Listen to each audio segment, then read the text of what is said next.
So let's get right to the chase. There's been a lot going on the last 2 days on the Thunder show, and I just wanted to shoot from the hip and the heart, which is what got me in this mess in the first place. Obviously, there is an enormous amount that goes into doing this show, not just, Mott's massage that I have to pay for every morning, Mott. And, there's a lot that goes on. Obviously, an enormous, price you pay for great stuff, right? I mean, that's what it is, answering emails and putting out the show and all that jazz. And that's so much mumbo jumbo because let me just say very simply, this show and you guys give me more back than I give you by 1,000,000,000,000. At the same token, I've got a lot of projects going on, and the other day when I mentioned 7 more shows, I was in a place where I really thought that I would possibly stop for a little while. Maybe forever, maybe not. I mean, if you know anything really about me, I am a mover and not a shaker. I don't like to shake, but I like to do other things, and I've got a lot going on. However, this is definitely on a personal and professional level, outside of my family, been the greatest experience of my life. The Vaniacs are part of my family, and and Mott and all this stuff. It's a crazy ride, and we're getting very close to 2 years. And yesterday I played around with it a little bit, played into it, but the enormous amount of emails and support. I mean, from the Facebook group, Mott, link it up, baby. Let's link up a bunch of stuff. You should check some of this stuff out. It's incredible. From the Facebook group to save the show, to the open letter that a fan wrote, to what else do we have, Mott? And then the San Francisco Gate today, Mott, link that up. Picked me as one of the 29 things in the world to be happy about. Number 20, Gary Vaynerchuk. And SaveTheThunder.com, right? Is that something else? Link that up. I mean, just extraordinary amongst the thousands and thousands of emails that I've got. I actually gave myself a bigger headache with emails.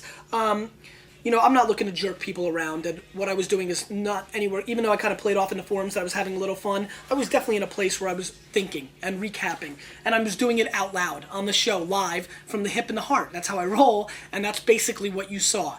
Yesterday was a transition day. Today I'm just here to say that, I want to thank everybody for everything they've ever given me in this show. The amount of emails. Now, am I a little bit sad about lack of pictures? Are the lurkers breaking my heart? It'd be a nice thing to see some lurkers come out of this show. Yes, but all in all, for me to sit here and sob or say anything like, oh, so much pressure, I have to send back emails to 1,000 fans, I think you know me way better than that. I'm completely blessed and thrilled, and thank all of you. Do you know how humbled I am when people come from Canada or Florida to come and see me and the kids and this and that? It's insanity. This is the biggest blessing that I think I could have ever asked for, and your love and support and thanks for what I do on Wine Library TV is something I will never, ever forget. Ever, ever, ever, ever. I'm going to continue to do the show because, 1, Mott likes his massages, and 2, this is the biggest gift ever, and why give away a gift? So I will do this as long as I possibly can. I know I'm a little bit like Sugar Ray Leonard and, like Roy Jones Jr. and all those guys. I've talked about retiring in the past. I will try to do this as long as I can. I'm not going to jump the shark, I hope, but I'm definitely not going to sell out like some people thought, and I wasn't really looking to fool around or anything. I just wanted to let you know really the truth of what went down, which is, there's a lot that goes on with this. There's a lot that's going on. Personal life, family life, going out and being recognized, wild stuff, emailing to 2, 3, 4 in the morning. Don't forget I run this large business. I got a lot of stuff going on, but no way do you feel bad for me and say, oh, poor you, whatever.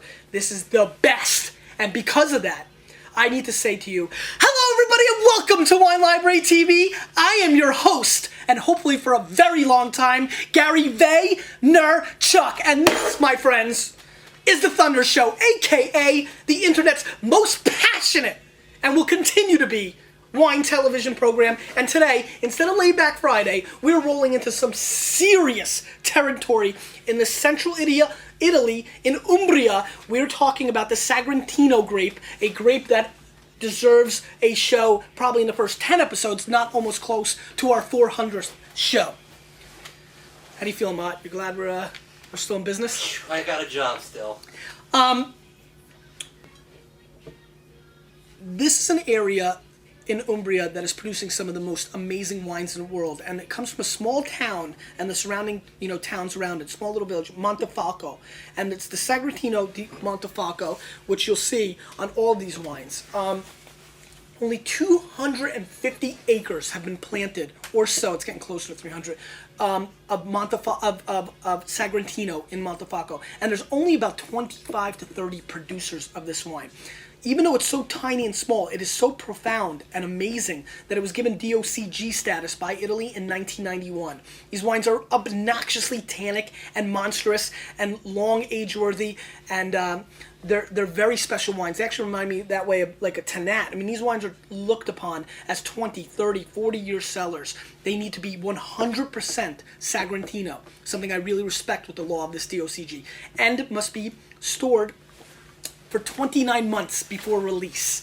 I mean, these are very serious wines, yet many people have never had a Sagrantino before. And what's really interesting is these wines are priced pretty heavy and just completely unknown. However, people who love Barolos and Brunellos and Amaronis have started venturing in this world, and there is some really, really serious stuff going on with these wines. I'm super excited to bring this to your attention. The origin of this grape is kind of hazy. Some people feel that it's come from Greece. I'm very excited about it, and I want to continue to give education. That's what I love about this show. People learning and trying and trusting their own palates. So, what do you think?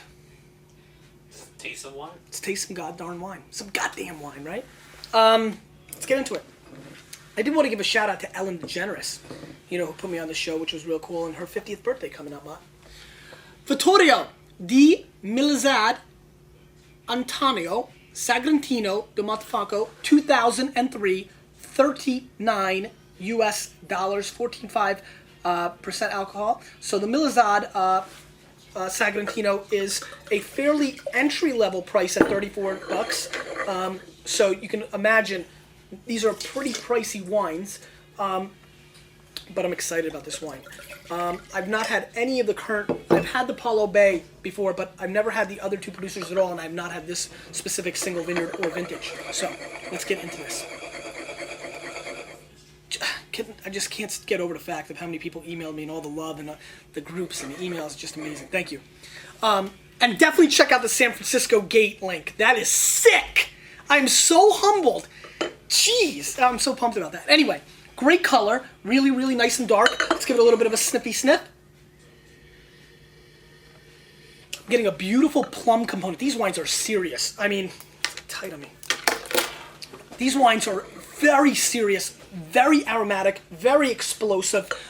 Great plum component.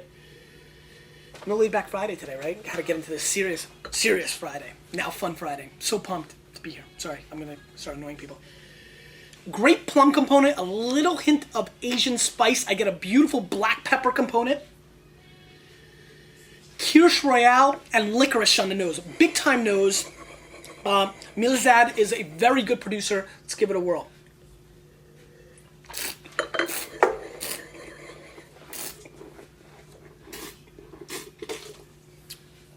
If you're a fan of big Barolos, big Brunellos, massive wines, these wines are for you. Massively tannic, completely exploding throughout my entire mouth. Very hot on the heat level, bothering me on this wine a little bit. Actually bothering me a lot. This is a wine that they've been open for about 3.5 hours, so they've been breathing a little bit. But this is very explosive and very hot. There's a little bit of like pine saw-y kind of component of flavor, and also like soil that you put in the pot before you plant a little plant, which is very interesting. I get a very dirty component from that. I do get some sour cherry as well, and a very heavy hint of licorice, which was found on the nose. This is an explosive wine, nothing other than a live baby cow eating that with this. I mean, you need raw meat, big meat, I mean, big meal. Did I say raw baby cow, like a live baby? Big steak, wild boar, venison, massive meat, lamb. I can even see like just heavy stuff coming through.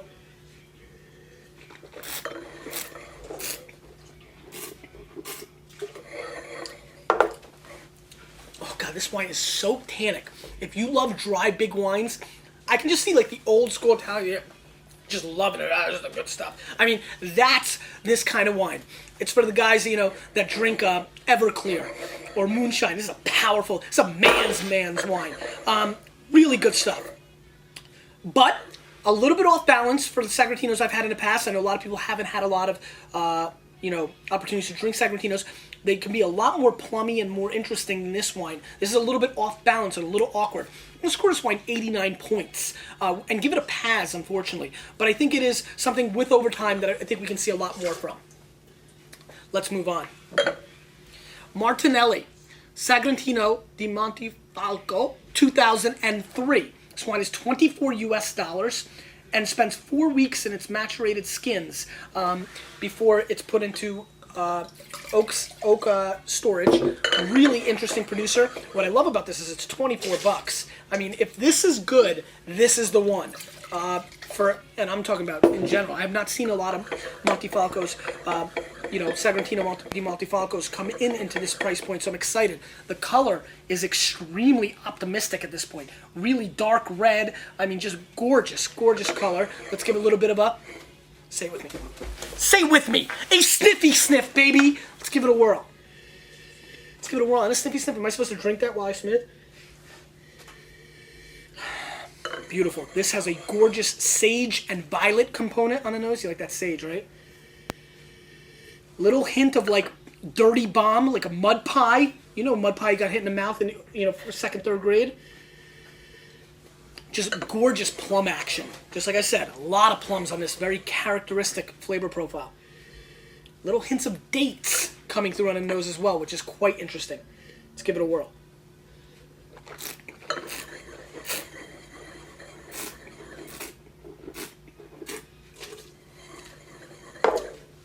God, these wines are so tannic. It blows me away how tannic Sagrantino is as a grape. Amazing. This is so beautiful. The initial attack of this wine is priceless. It's like the first time you saw somebody you fell in love with on first sight. Love at first sight. It hit me. And I wonder if you can rewind. Like when I first take a sip of this, Mott, did you see it? Like I could feel myself getting like it was like, oh my God. And then it got so dry that it was like, ugh.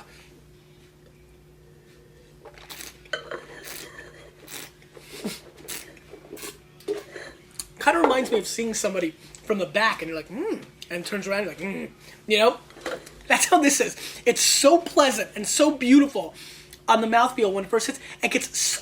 My mouth is ridiculously dry right now. I'm like trying to get some saliva in here so I can speak to you. Though that never stops me. Anyway, and then the person turns around and it's got like a baseball bat and it hits you. And you're like, oh God, this thigh hugger. Anyway, I'm loving this wine though. This is very good. I mean, Sagrantino can't help being tannic. And if you are not down with very dry, very big, explosive, and very dry, dry wines, don't even think about experimenting with these wines. However, if you endure and enjoy the dry wines, you need to seek this out. This is very complex, very rich, great black cherry. I almost get like a plum juice component on this wine. I also get really interesting boysenberry kind of coming through. Black currant, little dark chocolate with a high cacao count. A very complex, explosive, rich, dry wine that is unparalleled for dryness and complexity at 25 bones. If you like it, like I do, this is a wine for you. I'm going to score this wine 91 plus. I'm really feeling it. This is an amazing entry-level Sagrantino and should definitely be sought out.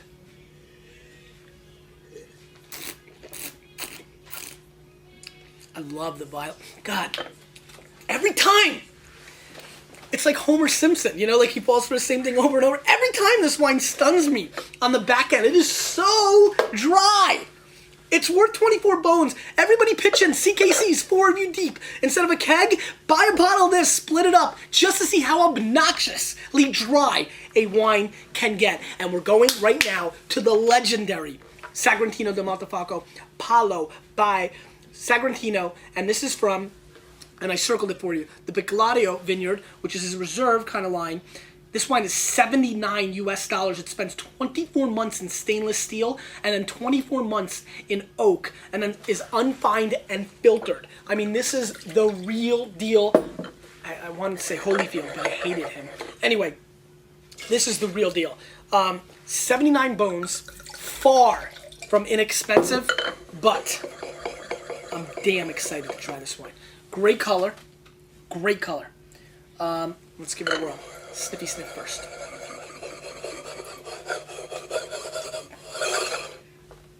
I have no idea.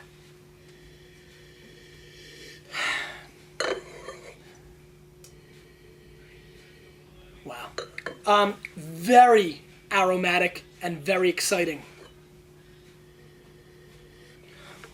So this has an orangey kind of marmalade thing going on that the Torbreck had going on, which is kind of freaking me out and I find interesting.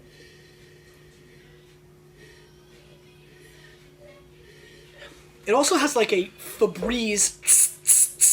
To be honest with you, what it reminds me of is like a really hot girl's dorm room smell. You know, that's on point and clean and beautiful. I mean, like, that's what this smells like.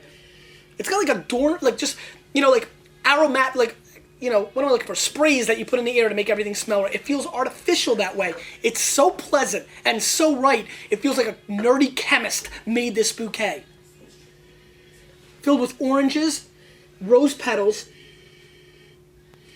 and then there's a weird little, on the end, there is a little weird, like, seaweed, like sea urchin, like ocean smell with a little funk. So it's a little weird. It gets a little weird at the end. Sometimes you can stink up those pretty dorm rooms. Interesting. Let's give it a whirl.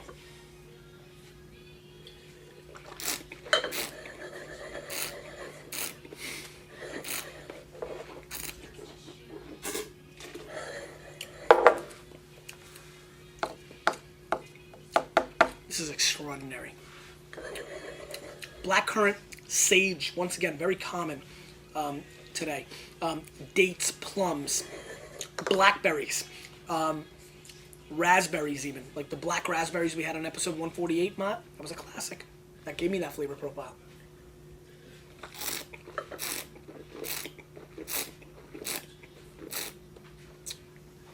Yeah, I had to go there.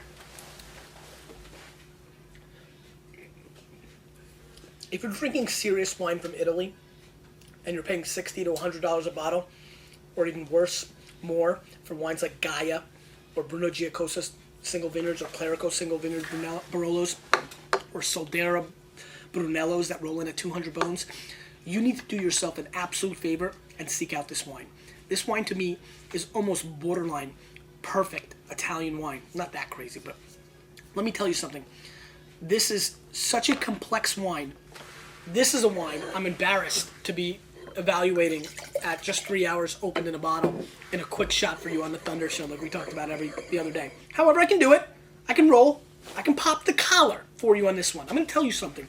This is one of the best wines we've ever had on Wine Library TV. I am taken aback by the overall performance of this wine. Not only is it massively explosive on the mouthfeel, and the richness and the complexity is extraordinary, but the flavor is pure and ripe and rich, and the finish and the dryness that was a problem maybe for some people over here. There's so much flavor, so much explosion of fruit, a waterfall of fruit exploding, garden hose to the mouth kind of fruit, you know? That made sense, actually. I used to do that all the time.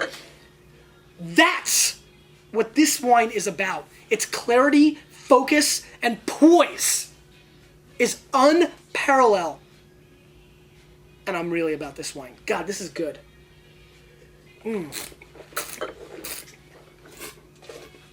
Like a cherry custard component coming into my mouth as I'm sipping it. This is the real deal. I'm going to roll it. And that's not just because I'm in a big mood or a great mood, because I continue the Thunder Show for you people who are the best people ever.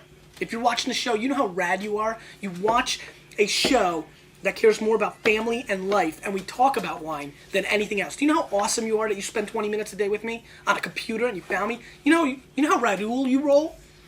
This wine is 97 plus points, Mott. The highest score I've given it in a very long time, and it deserves it, and I'm probably being a little bit conservative because I'm scared to go there. You know, like when you first hook up with a girl for the first time, you're like a little scared. You're like, you're sweating. 7th grade, flashbacks. Anyway, 97 plus points on the Paolo by Sagrantino Pegladio. This wine is extraordinary. 93 points. I mean, this is worth like $3. It was way better than some bottles of wine I've had. Question of the day. Sagrantino Montefalco. Please seek it out. It's going to be so worth it for you. Question of the day. What is the greatest non-family involved thing you've ever done?